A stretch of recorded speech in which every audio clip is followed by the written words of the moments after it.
Donc, au-delà de, je pense que je l'ai toujours eu en moi de par ma vie, mais c'est vrai que après, soit alors moi je pense pas que c'est pas que je m'en sentais pas capable, c'est simplement les trucs de la vie, et voilà, j'ai démarré là-dessus, et ça m'a permis de m'épanouir pendant plusieurs années en faisant que de la publicité, ce qui a permis aussi déjà également à des milliers, des dizaines, pour pas dire des millions de personnes d'aller mieux, parce que en l'espace de 5 ans, j'ai formé et j'ai accompagné plus de 14 000 entrepreneurs. Eh oui. Et du coup, forcément, eux, ces entrepreneurs-là, ont des clients derrière. D'ailleurs, en plus, la plupart sont ceux que vous devez voir passer en publicité, hein. Ils sont devenus leaders de leur thématique pour la plupart.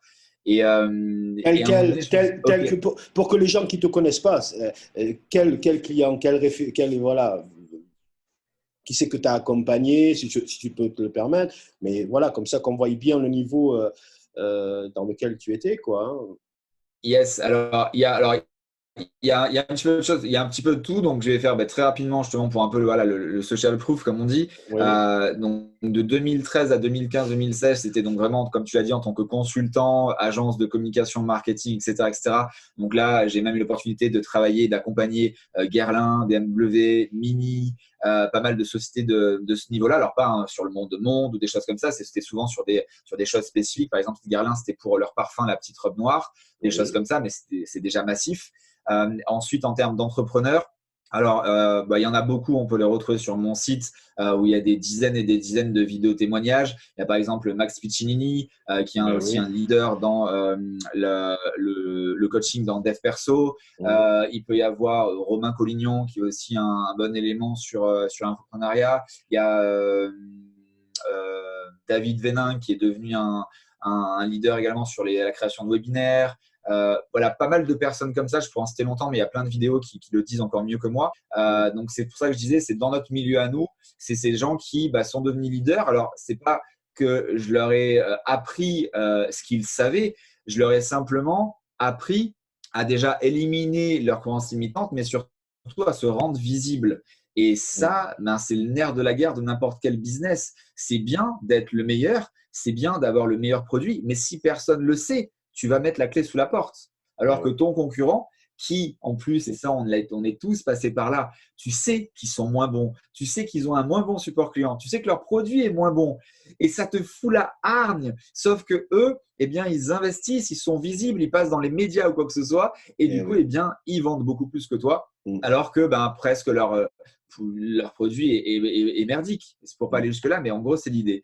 Et donc voilà, donc aujourd'hui, au-delà d'avoir fait ça, qui est quand même le nerf de la guerre, forcément, la publicité, elle emmène plein d'autres éléments. Parce que juste faire de la pub, c'est cool, mais c'est pas pérenne. Dans le sens où, à un moment donné, si tu n'as pas ce qu'il faut en termes d'écosystème, juste la publicité seule, pardon, va te permettre simplement de tenir peut-être 1 mois, 2 mois, 6 mois en fonction de ta niche et ton audience, parce que même en faisant entre guillemets n'importe quoi, de passer de pas de publicité à de la publicité, forcément tu vas réussir à vendre. Sauf qu'à un moment donné, tu vas arriver à une zone qui est un point de bascule pour moi, à une zone où ta concurrence sera bien là, bien établie, et que donc les gens ne vont plus te découvrir parce que tu fais de la publicité, ils vont se dire non mais attends, lui il fait ça, mais sa pub elle est basique, lui, il fait la même chose. Par contre, il me montre réellement le résultat qu'il peut m'apporter, qui corrige réellement mon problème, etc. Et donc, forcément, les gens vont aller chez ton concurrent. Et c'est pour ça qu'elle emmène plein de choses. Et au-delà de l'aspect également stratégique, forcément, de qu'est-ce qu'il faut dire dans la publicité, comment il faut l'écrire, comment il faut l'apporter, comment il faut créer sa vidéo, il y a surtout, et ça fait partie de mon modèle signature, la trilogie du succès, Mhm. avec le premier pilier qui est pour moi un des plus importants, c'est l'hygiène de vie de l'entrepreneur. On ne pourra pas et on ne peut pas être un entrepreneur qui réussit si on ne pense pas à son corps, à son esprit, et que si on n'a pas une hygiène de vie cohérente à nos ambitions et à notre business. Donc, savoir s'hydrater, savoir manger, savoir dormir, c'est très, très, très important. Je ne vais pas rentrer dans tous les détails ici, vous l'aurez Mhm. compris, mais c'est une des choses fondamentales. Et en plus, là, je parle en connaissance de cause par rapport au sport de haut niveau, où là, c'est sûr qu'il n'y a aucun résultat si on ne fait pas ce genre de choses. Deuxième pilier, c'est donc le mindset. Le mindset dans n'importe quoi, ça pour les experts et pour moi-même, génère 80% du résultat. C'est-à-dire qu'on peut être le meilleur, mais si on n'a pas le meilleur mindset au jour J, eh bien, on va finir dernier. Et j'aime bien, et quand je fais des webinaires, j'utilise souvent une vidéo de Philippe Lucas et de Laure Manodou sur son premier titre au JO, au 400 mètres nage libre à Athènes en 2004, où en fait, elle avait déjà gagné avant de monter sur le plot de départ. Très simplement, pourquoi? Comment ça se passe dans les compétitions de natation? Il y a ce qu'on appelle une chambre d'appel. Donc, c'est une pièce fermée, entre guillemets, à côté de la piscine où eh bien, on attend notre tour. Donc, il y a déjà des nageurs qui sont dans l'eau. Et pour ne pas perdre de temps, faire tout le tour, etc., il y a l'autre groupe qui attend dans cette chambre-là, pour expliquer à tout le monde. Et là, en fait, bien, tu fais ce que tu veux. Et notamment, tu as le droit de faire de l'intox.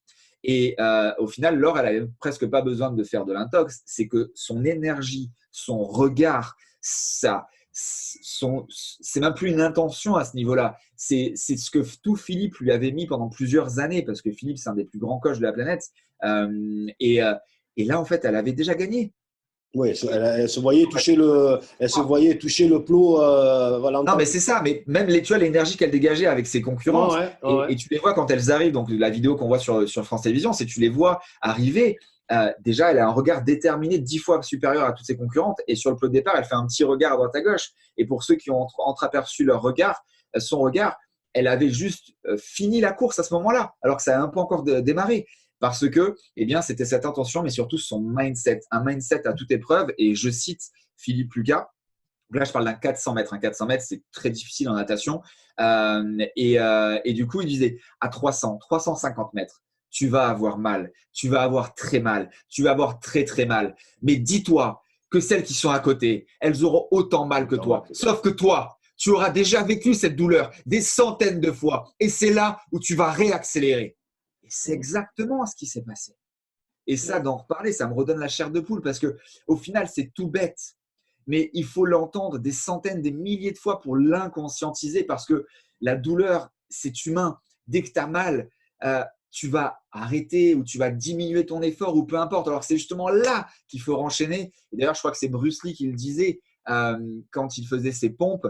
Je commence à compter à partir du moment où j'ai mal. Ouais, comme Cassius Clay disait, l'entraînement commence quand je suis fatigué. Mais voilà, mais c'est ça. Et voilà, tu vois, ça m'a réénergisé là. Ouais. Donc voilà, et je ne sais plus si j'ai perdu le fil ou pas. Non, tu disais, voilà, cette motivation, cette nécessaire voilà, c'est ça. Donc, deuxième pilier, mindset. le mindset. Et donc, forcément, le troisième pilier, donc tout ce qui est business avec les stratégies. Et donc, aujourd'hui, nous, ce qu'on fait, c'est qu'on permet à nos clients de mettre en place des stratégies digitales disruptives d'hypercroissance. Donc, très simplement, ça veut dire quoi? C'est qu'on va on va déjà d'abord analyser et identifier le levier de croissance prioritaire pour ce business-là et on va mettre notre focus maximum là-dessus. Donc, en gros, plus simplement, c'est qu'on va être capable d'utiliser à son paroxysme la loi de Pareto exponentielle. Donc, la loi de Pareto, tout le monde la connaît, c'est faire 20% d'efforts pour générer 80% de résultats, ou 80% de résultats sont générés par 20% d'efforts. Eh bien, en fait, la loi de Pareto exponentielle, comme j'aime le dire moi, et on en a créé un concept là-dessus, c'est que forcément, tu vas faire au carré. C'est-à-dire que 20% de 20%, ça va faire 4%, et 80% de 80%, ça fait 64%. Donc, ce qui veut dire, c'est que ce que tout le monde connaît, c'est que 20% d'efforts génèrent 80, sauf que 4% génèrent 64. Et nous, notre but, c'est d'aller pousser notre Pareto à son maximum pour même aller au final encore plus loin que ça. Et donc là, on sort de notre Pareto, mais on s'en sert simplement. C'est qu'on va faire 1% d'effort pour 99% de résultats. Et c'est là d'où vient la puissance. Et c'est une des premières questions que je pose à tout le monde, mais même quand je vais faire des conférences, qu'on vient me parler ou quoi que ce soit, je donne le déclic en posant cette simple question. L'année dernière, ou sur les 12 derniers mois, ou peu importe, est-ce que tu es capable de me dire, sans réfléchir, le produit ou le service qui a généré les 80% de ton chiffre d'affaires ou de ta marge qui est encore plus bénéfique? Excuse-moi, on a été coupé. Ouais, donc du coup, d'ailleurs, une des questions que je pose en premier lieu à tous mes clients, ou même qu'au final, quand je suis en conférence ou quoi que ce soit, quand les gens viennent me parler, c'est que je leur dis sur l'année dernière ou sur les 12 derniers mois, est-ce que vous êtes capable, là, comme ça, sans réfléchir, de me dire le produit ou service qui vous a généré 80% de votre chiffre d'affaires ou, comme j'aime bien le dire, de la marge qui est plus importante pour un chef d'entreprise. Et là, ce qui se passe, c'est que dans la majorité des cas, il n'y a personne qui me répond ou qui ne sait en fait cette réponse. Parce que seulement 1% des entrepreneurs, et la plupart du temps, c'est ceux qui ont la plus grande réussite, qui connaissent et qui savent au final ce genre de réponse. Pourquoi ? Parce qu'ils ont déjà bossé là-dessus. Donc, avant d'aller plus loin, c'est vraiment ça. On peut le faire même ensemble. C'est l'année dernière, sur les 12 derniers mois, est-ce que tu sais me dire voilà, que ce produit ou ce service t'a généré 80% donc, de ta marge? Ou alors, donc pareil, si tu n'as qu'un seul produit, ça va être assez facile. Si tu as plein de produits et qu'au final, ça va être un peu plus compliqué d'en avoir vraiment un qui sort, quoi qu'il en soit, il y a toujours au moins 2, 3 ou 4 qui vont faire donc, cette loi de Pareto. Même si, par exemple, tu as un Amazon, Amazon, tu vas peut-être avoir une catégorie qui fait bien plus que les autres ou des choses comme ça. Donc, il y a toujours cette capacité à aller au final chercher ce que dit la loi de Pareto. Et d'ailleurs, si vous êtes un minimum intrigué par ça, je vous recommande vivement de passer quelques dizaines de minutes sur Google en tapant la loi de Pareto et de plein de choses qui vous intriguent. Couleur de voiture, immeuble de plus de 50 mètres, plantaison comment on appelle ça quand on cueille le vin, tous ces trucs-là. Et en fait, vous allez voir que la loi de Pareto existe et il y a des analyses scientifiques sur n'importe quelle thématique. Et moi, j'ai fait ça il y a quelques années et j'étais assez surpris de tous ces résultats-là. Donc ça, pour moi, c'est vraiment un point de levier important donc, sur ce troisième pilier parce que pourquoi perdre de l'énergie sur quelque chose où on est peut-être moins bon et sur, au final, quelque chose qui aide beaucoup moins de personnes, qui nous fait vendre beaucoup moins parce que ce produit, ce service est moins bien réalisé, répond moins bien à un marché, n'est pas à l'instant T un product fit. Donc là, à ce moment-là, peut-être que c'était bien il y a 2 ans, peut-être qu'il sera bien dans 2 ans, mais aujourd'hui, il n'y a plus trop l'audience et où le marché cible en face de mon produit. Donc, pourquoi faire ça ? Garder le maximum de son énergie et pour son équipe et pour soi-même sur là où on excelle, sur le produit où on excelle. Et donc, mettre tous ces efforts là-dessus. Et le but du jeu, et d'ailleurs, ça revient aussi un peu avec ton nom de Growth In, c'est ça. Comment on va pouvoir au final hacker, ou même pas forcément hacker, la visibilité de ce produit-là pour être capable d'en vendre encore plus massivement pour impacter encore plus de monde. Oui. Et ça, c'est donc sur l'offre, mais même sur les clients. Je pense qu'il y a aussi, tu dois Tout à travailler fait. là-dessus, se concentrer sur les 20% qui ramènent 80% du chiffre d'affaires et qui marquent leur intérêt. C'est exactement ça. En fait, pour là faire des exemples, là, j'ai repris devant mes yeux le concept que j'ai créé. Oui. Donc, vraiment, la loi de Pareto exponentielle, donc schématiquement, c'est donc 4% seulement d'une action donnée représente 64% de son résultat final. Donc, en fait, ce que ça veut dire sur des exemples tout bêtes, c'est que 4% de vos actions génèrent 64% de votre revenu. 4% de vos clients sont à l'origine de 64% de votre marge ou chiffre d'affaires. 4% de votre énergie, temps à travailler, représente 64% de votre résultat final. Et à l'inverse, 64% des réclamations clients proviennent de 4% des clients ou 4% des produits. Donc, par exemple, si on sait que tout ce qui nous génère ce flux de négatif qui va prendre de l'énergie et des heures à notre support client pour un produit, ou en tout cas pour ces 4% de produits, est-ce qu'il est indispensable à la vie de la société ? Et au final, se concentrer sur l'autre partie, l'autre produit qui, lui, a son encontre, ces 4% de produits vont générer 64% de marge. Et au final, quand on réfléchit comme ça, on est obligé d'être efficient et d'être productif. Je terminerai sur cette analyse que j'en ai faite encore il y a quelques semaines à peine dans mon groupe. Donc, il y a plus de 100 et quelques entrepreneurs. Et je leur ai dit depuis ce matin, combien d'heures effectives et productives vous avez travaillé. Donc, il était à peu près 16 heures. Donc, ça faisait en moyenne 7 à 8 heures de boulot effectif. Mais tout le monde, quand je dis tout le monde, on dit qu'en moyenne, ils ont à peine travaillé 20% de productif. Et donc là, je leur ai dit, 20% est de 8 heures. Donc, ça veut dire qu'en fait, vous auriez pu simplement à peine travailler 1 heure et demie pour faire autant que toute la journée. Donc, ce que je suis en train de vous dire, c'est que vous auriez pu aller à la plage toute la journée pour faire exactement la même somme de travail. Ouais. Et ça, et ça, c'est au final logique et normal. On est tous passés par là. Et même encore, moi, de temps en temps, même si là, je commence à avoir une organisation avec pas mal d'outils qui me permettent justement de ne plus tomber là-dedans, de se dire, mais pourquoi au final, je passe autant de temps à ça? Et une solution ultra facile, c'est de faire des blocs dans son agenda ou dans son travail et d'être ultra focus. Moi, quand j'ai mes blocs de focus et qui au final sont quasiment toute la journée, j'ai que des zones où je vais répondre au téléphone, que des zones où je vais faire des appels, que des zones où je vais faire des interviews et tout le reste, c'est mes écrans, il n'y a pas de son, mon téléphone, il est retourné, il n'y a personne qui me dérange, je mets même mes AirPods avec le réduction de bruit active et je suis dans ma bulle. Et là, ce que je vais réussir de produire en une demi-heure, 1 heure, 2 heures ou 3 heures en fonction de ce que j'ai à faire, c'est comme si j'avais pris une semaine d'une organisation lambda. Oui. Et c'est exactement la même chose dans l'entreprise. Donc, même si on peut mettre ça dans les 3 piliers au final, dans l'hygiène de vie, dans le mindset et dans ce troisième pilier, le business. Là, on va rentrer un peu plus dans le détail parce que je sais aussi que c'est ce qui intéresse ton avatar, ton audience, même si les 2 autres sont importantes. C'est qu'à l'intérieur même de cette trilogie, dans donc, ce pilier business, on a créé donc, mon modèle signature qui s'appelle FAST. Et le FAST, c'est 4 étapes simples et rapides à mettre en place, comme son nom l'indique, pour justement être capable d'accélérer la croissance de n'importe quelle société. Le premier F, c'est exactement ce que je viens de dire. Il veut dire focus. 100% focus, là où on doit l'être, avec le concept de la loi de Pareto. Le A, qui va te plaire, qui est dans ton métier également, c'est le A d'automation. Automatiser tout ce qui est possible d'automatiser, mais surtout ce qui fait perdre de l'énergie, du temps et ne donne pas le sourire à ses salariés, à ses freelances et à soi-même pour qu'on reste dans notre excellence. Là où on excelle parce qu'on est capable aujourd'hui d'automatiser une grande partie de ce dont on a besoin de faire et notamment le nerf de la guerre, la prospection commerciale. On peut l'automatiser à 95%. Le S, ensuite, c'est la partie scaling.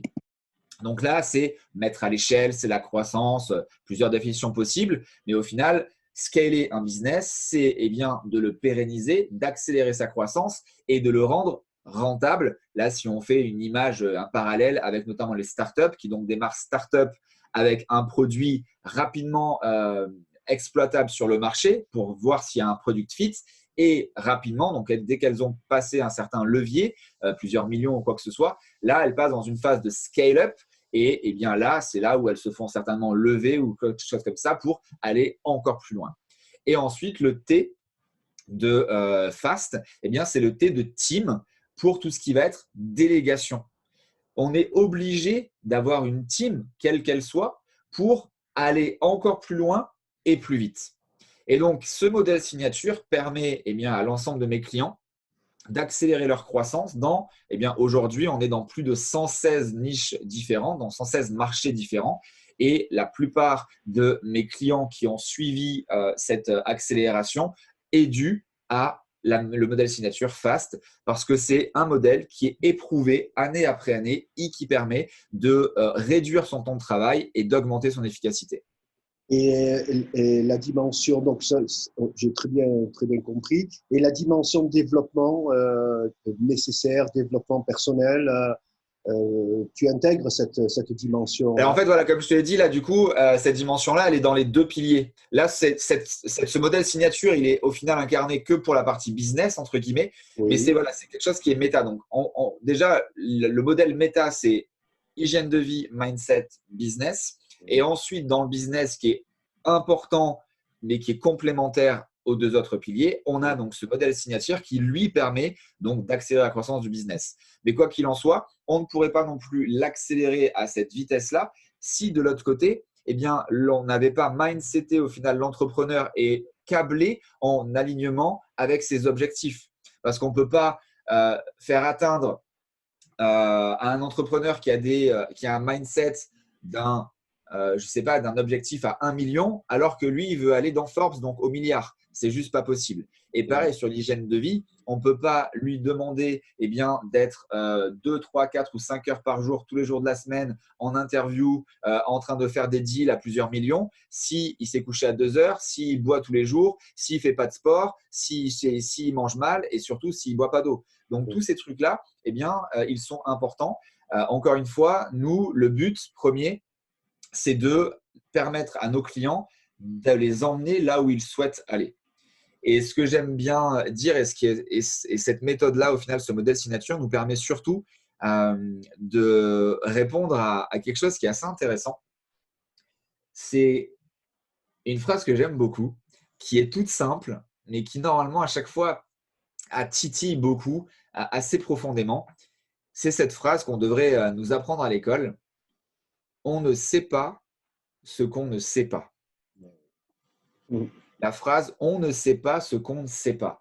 Et pour moi, elle veut tout dire. C'est que, eh bien oui, aujourd'hui, comment tu veux savoir que la publicité va accélérer ta croissance si tu ne sais pas que la publicité existe? Comment tu veux accélérer ta croissance sans savoir que, par exemple, le modèle FAST existe? Comment tu veux accélérer ta puissance sur un vélo si tu ne sais pas que tu pourrais le faire en t'entraînant 2 fois plus? Bref, à un moment donné, on est obligé d'aller chercher de l'information, de se faire coacher, mais c'est dans l'intention de se dire, OK, j'ai envie d'évoluer, donc je sais qu'il y a énormément de choses que je ne sais pas, et donc c'est pour ça que je vais me faire coacher. Et c'est pour ça que les plus grands de ce monde ont un coach. Moi, j'en ai même pas qu'un, j'en ai plusieurs. Toutes les années, j'investis depuis maintenant presque 2015, plus de 100 à 150 000 euros par an pour me faire grandir, pour accélérer ma croissance. Parce que c'est la base. C'est la base. Tony Robbins, il n'est pas arrivé à son statut en étant seul, même si c'est un des plus grands coachs. Eh bien, il a un coach physique, il a un coach marketing, il a un coach stratégique, il a un coach en immobilier, en patrimoine, en impôts, etc., en fiscalité, pardon. Et c'est ça qui fait la différence.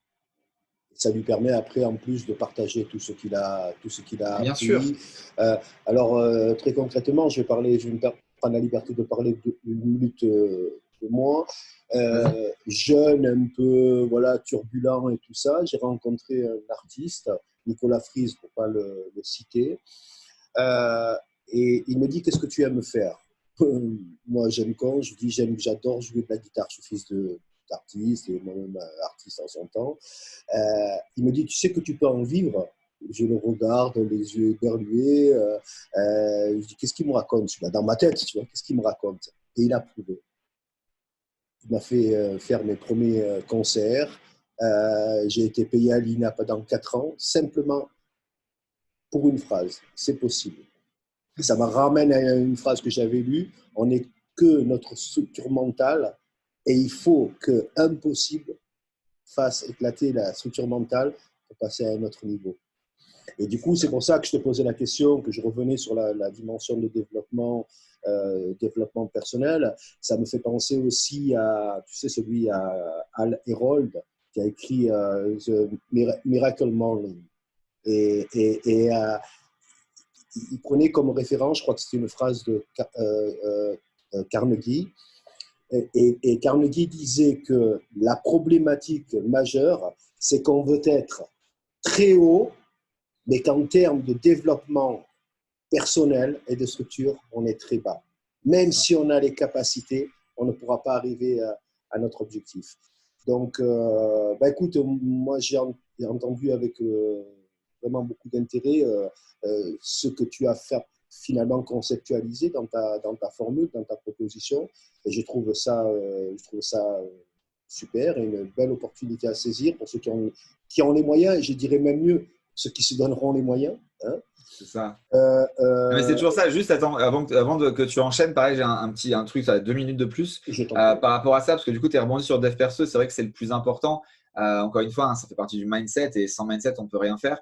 Et donc là, justement, sur un de mes clients haut de gamme, donc j'ai plusieurs programmes et j'ai des coachings de très haut de gamme pour des entreprises qui font déjà plusieurs millions, dizaines de millions.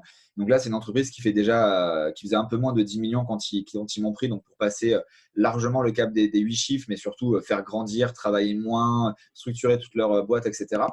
Mhm. Ils ont déjà 60-70 salariés. Et justement, dernièrement, il y a quelques jours, j'ai formé tous leurs associés chefs d'entreprise. Donc, c'est plusieurs boîtes physiques en France. Donc, j'ai formé les 10 personnes là à côté de Nice. Et au final, mon intervention, elle était donc de 3 heures, elle était quasiment que sur justement le mindset. On a fait une partie à la fin sur la stratégie marketing, notamment sur le script de closing, etc., etc. Mais surtout, la grande base, c'était sur le mindset. Comment réussir encore à les faire franchir des déclics pour qu'ils deviennent encore plus puissants, encore plus forts, encore plus impactants pour développer d'autant plus la marque, puisqu'en plus, eh bien, un de mes grands rôles a été de le faire identifier leur premier levier de croissance qui, pour eux, était de mettre en place une franchise nationale et bientôt internationale. Et c'est ce qui va nous permettre de faire du 10x et d'impacter encore beaucoup, beaucoup, beaucoup plus de monde. Surtout qu'en plus, mais là, je suis sous confidentialité, ils impactent réellement la vie des gens également, humainement. Et du coup, ça, c'est juste fabuleux. Ils en ont déjà aidé 22 000 en l'espace de 10 ans. Et notre but, c'est d'aller 10 fois plus vite dans les 10 prochaines années. À travers cet exemple, tu nous redonnes l'importance de cette pépite, hein, que tu partages. C'est simplement inviter les personnes à refaire le bilan et à identifier ce qui fait leur excellence et ce qui fait leur vrai taux de croissance presque organique, hein, par rapport au schéma de ce que tu as conceptualisé. Et ça, il faut le souligner et vraiment leur dire, faites que ça.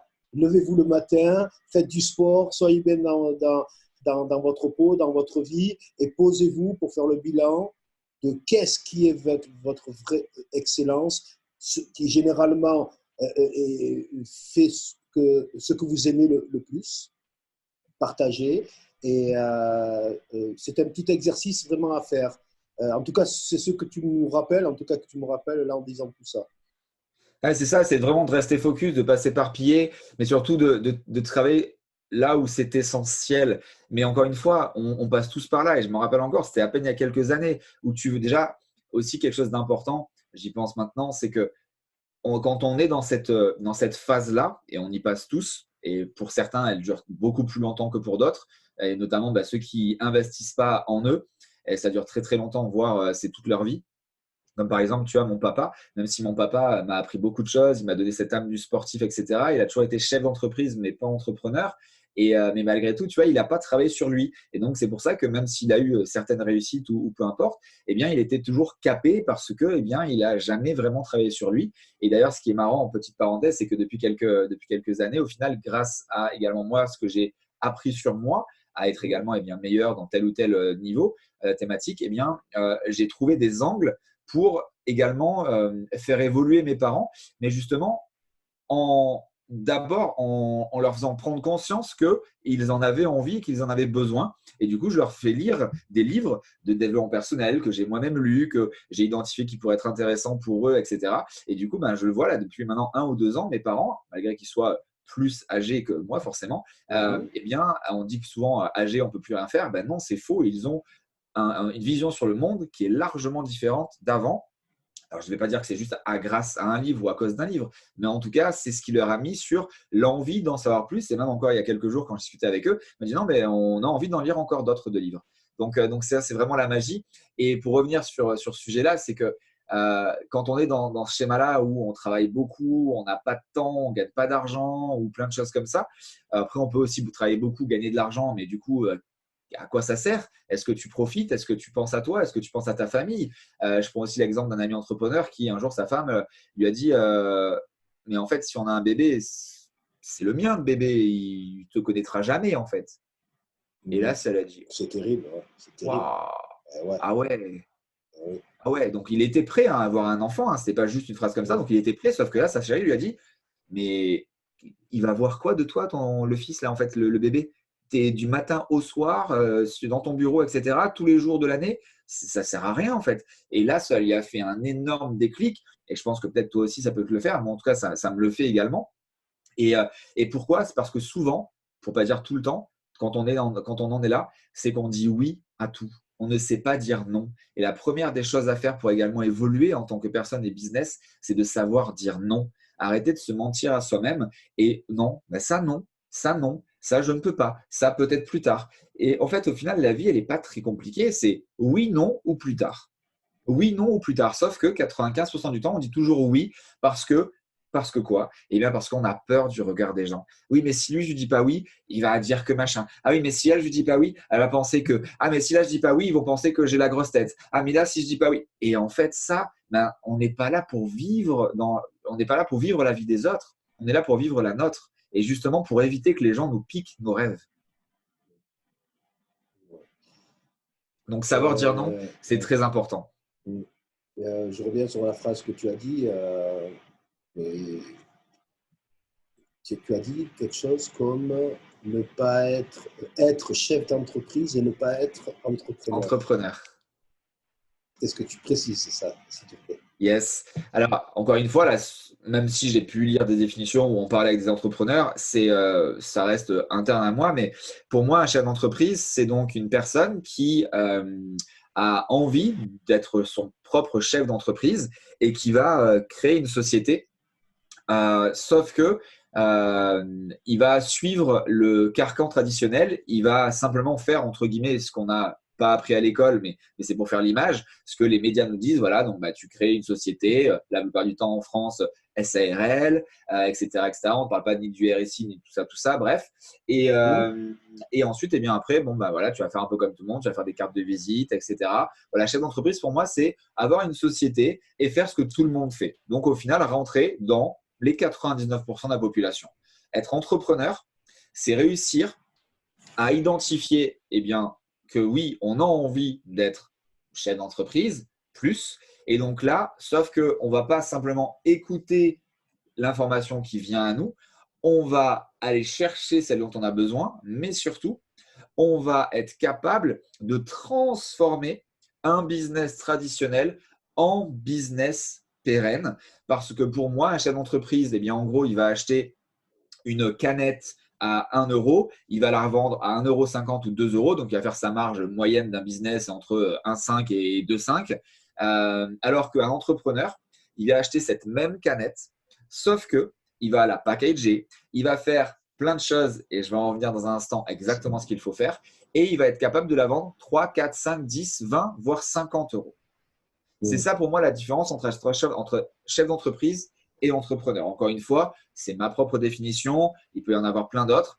Et qu'est-ce qui va faire la différence de chef d'entreprise et entrepreneur ou de réussir à transformer cette tarification, au final, la valeur qu'on va apporter, c'est de justement être capable d'identifier et d'apporter justement plus de valeur que simplement la canette. Donc, ça pourrait être quoi? Ça pourrait être déjà peut-être de ne proposer que des canettes bio. Ça pourrait être de proposer que des canettes qui soient sains pour l'environnement. Ça pourrait être de proposer un emballage ou une livraison à domicile 24 heures sur 24. Ça pourrait être de, peu importe, rajouter quelque chose qui va faciliter la vie du futur client. Et il y a une image aussi qui, peut-être tu l'as vu passer sur les réseaux sociaux, qui elle prend chef d'entreprise, entrepreneur et donc là, infopreneur, donc la thématique dont je vous ai parlé, qui va gérer 325 milliards en 2025. Donc en gros, la même idée, on part d'une orange. Donc un chef d'entreprise, il achète une orange et il achète, on va dire, allez, 1 euro le kilo, on fait des maths simples, 1 euro le kilo, il va la vendre donc 1,50 € dans son épicerie. Un entrepreneur, de ce jus d'orange, il va en faire un cocktail. Et donc là, il va le vendre. Déjà de l'orange, il va en faire un jus d'orange. C'est ça, un jus d'orange. Il va le vendre aux 5 euros. Donc déjà, l'orange, il a gagné multiplié par 50. Et donc, l'infopreneur, ou celui qui va servir justement de vraiment son cerveau et qui va donner son cerveau au final au client, lui, en fait, il va t'expliquer comment tu vas pouvoir justement rentabiliser une orange et comment tu vas pouvoir faire un jus ou un cocktail pour faire une marge de x50. Et puis le vendre, et ce produit, le vendre… Et le vendre 200 euros. Donc là, un multiplicateur de 5000 par rapport au prix de l'orange, si on reste dans cet exemple-là. Et le vendre dans le monde entier, 24 heures normand. C'est ça. Donc pour moi, tu vois, c'est pour moi là, cette définition-là. Et peut-être que là, en nous écoutant, on dit mais oui, mais attends, on n'est pas tous infopreneurs, on n'a peut-être pas tous envie de devenir. Et bien sûr, et bien entendu, et aucun souci, et heureusement, j'ai envie de dire, parce que sinon, on n'aurait plus des business traditionnels dont on a besoin également. Mais au-delà de ça, c'est que, et c'est ce que je m'efforce de faire, parce que d'ailleurs, mes clients, et pour pas dire presque tous mes clients haut de gamme, au final, qui font déjà plusieurs millions ou dizaines de millions d'euros, ils n'ont pas de business d'infoprenariat. Ils ne vendent pas que leur connaissance. En fait, ils la vendent sans vraiment le savoir, mais ils ne se sont pas servis de ce business model. Et moi, mon rôle, alors il n'est pas de transformer le business model ou de leur imposer ce business model. En revanche, de ma connaissance et de mon expertise, de justement ce que je viens d'expliquer, ça va être d'identifier le produit, comme je l'ai dit, qui génère les 80% de marge, et à partir de là, de trouver comment on va pouvoir donc le growth hacker et réussir à le démultiplier et en faire ce qu'on appelle 10x, aller encore beaucoup plus multiplier la marge qui en ressort de ce produit-là. Mais au-delà de ça, aller impacter encore plus de monde. Parce Voilà. que, eh bien, aujourd'hui, c'est ça qui fait vraiment toute la différence. Et c'est aujourd'hui, je pense même que je peux le dire, parce qu'il y en a quand même plus d'un qui le dit, c'est que les sociétés de demain qui vont pérenniser, hormis vraiment les quelques exceptions qui s'en foutent royalement de l'être humain, c'est que celles qui pensent humain, qui pensent environnement, etc., etc. Et valeurs. Je ne vais pas te retenir beaucoup plus longtemps. Je te remercie d'ores et déjà infiniment pour tout ce temps que tu nous as Avec plaisir. accordé. Euh, je vais finir par deux questions. Tu nous as Yes. parlé de livres. Si tu avais trois livres à nous conseiller, ce seraient lesquels? Alors, je suis limité si je les parle qu'en français, mais je vais quand même les Non, trouver. Pas pas forcément. forcément en anglais, même en anglais. Enfin, voilà. Alors déjà, il y en a deux qui ont été traduits en français que je recommande à tout le monde, et d'ailleurs que j'ai fait lire même à mes parents pour l'anecdote. Le premier, c'est le livre Les secrets d'un esprit millionnaire de T. Harv Eker. Les secrets d'un esprit millionnaire de T. Harv Eker. Et le deuxième, c'est Influence. Alors, c'est Robert Cialdini, l'auteur. En anglais, il s'appelle Influence. En français, vous l'aurez deviné parce qu'on est un pays de machin. Bref, ils ont appelé Influence et Manipulation. Attention, à l'intérieur, il n'y a pas du tout de manipulation, c'est simplement de la psychologie humaine. Et c'est un livre qui a été écrit en 82 ou 84, donc presque à ma naissance. Et il est toujours d'actualité aujourd'hui. Il est juste fabuleux parce qu'il explique vraiment la psychologie.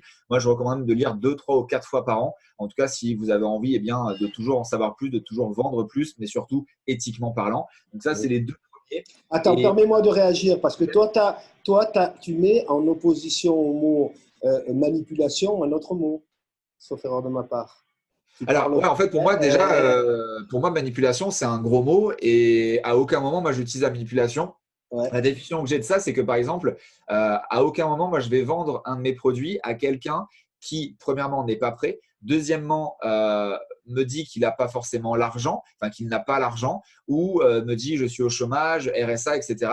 Et donc là, en fait, mes closers, moi-même, enfin mon staff commercial, etc., on a l'obligation de ne pas vendre à ces personnes-là. Et même, je dirais plus loin, si par malheur, entre guillemets, on a mal filtré et qu'une personne comme ça est passée au travers, quand il rentre à l'intérieur de mon programme et que je le découvre plus et que je sais qu'au final, il s'est tiré une balle là, qu'il a hypothéqué, qu'il a mis en danger toute sa famille, je le rembourse et je le fais sortir. Mais tu Parce que mon parles. rôle à moi n'est pas de suicider les gens. Au contraire, c'est de les faire vivre. Et donc, je ne veux pas qu'ils se tirent une balle dans le pied parce que ils ont pensé que. C'est d'abord à la limite, si vraiment tu n'as pas d'argent, si tu es RSA au chômage et que c'est ton intention que tu veux te lancer, etc. Eh bien là, du coup, tu vas faire 12 boulots par jour et dans un mois, tu reviens me voir et là, tu mets en danger personne et là, tu as trouvé la solution pour faire ce que tu avais envie de faire. Le troisième livre. Et donc le troisième livre,